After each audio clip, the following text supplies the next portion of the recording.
ఇది BT road, ఇది కంకర్ road వేసినారు. ఇటు పక్కనే సైట్ మనకి.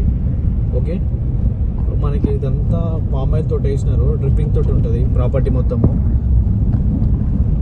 ఇది ల్యాండ్ చుట్టూ మొత్తం జాలి వేసినారు, ఇట్లా కటిల్ స్టోన్స్ అది ఐరన్ పెట్టినారు మొత్తము పామాయిల్ చుట్టూ. 80 ఎకరాల ప్రాపర్టీ ఇదంతా. బీటీ రోడ్ కానుకొని ఉంటుంది, ఇది కంకర్ వేసినారు ఆల్రెడీ. ఇదంతా చుట్టూ సరౌండింగ్ ఇది. ఓకే, ఇది ప్రాపర్టీ అంతా.